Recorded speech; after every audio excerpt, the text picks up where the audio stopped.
For Selby Long, the CEO and founder of Selby Group, an executive coaching and organizational development firm headquartered in the San Francisco Bay Area.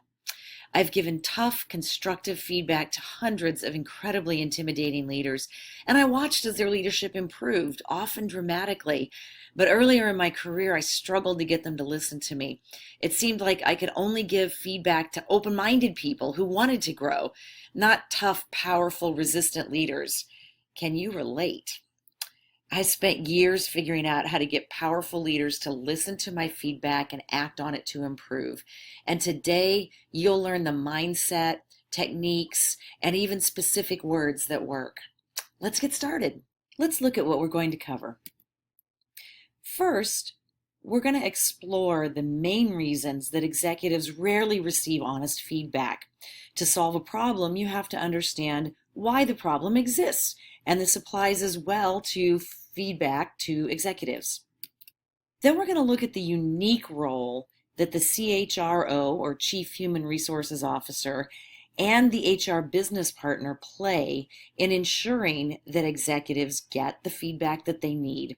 Now, if you're not a CHRO or an HR business partner, don't worry, the techniques will apply to you as well. Third, we're going to explore the three biggest barriers to giving honest feedback to executives. You need to understand these barriers in order to overcome them.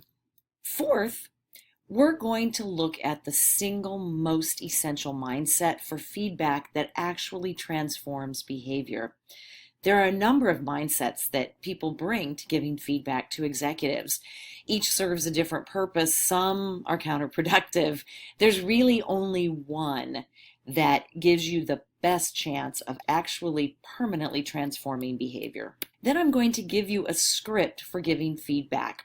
This script is going to allow you to prepare and deliver the feedback in a way that opens the executive's mind using specific language in a specific sequence. Once you're in the conversation, you need to be able to surf, to handle yourself well during the objections that come throughout that conversation in much the same way a surfer rides the waves as they come.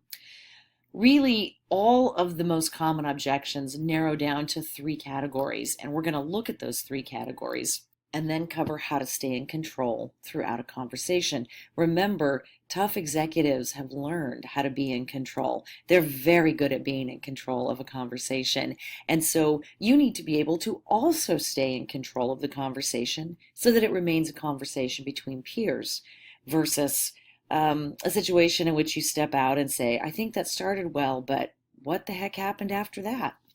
Lastly, I have 5 tips to share with you for effective follow-up. For as much as it takes to prepare and deliver and engage in this conversation, of course, the whole thing falls apart if you don't have effective follow-up. And some of the techniques for follow-up that work for any other project work well for this, and others are unique. And I've narrowed it down to the 5 that make the biggest difference. Then lastly, you're going to have a chance to do a self-assessment. Take a look at the strengths that you bring to the table and perhaps some of the barriers you're likely to encounter to giving powerful feedback so that you can prepare and grow as a giver of feedback.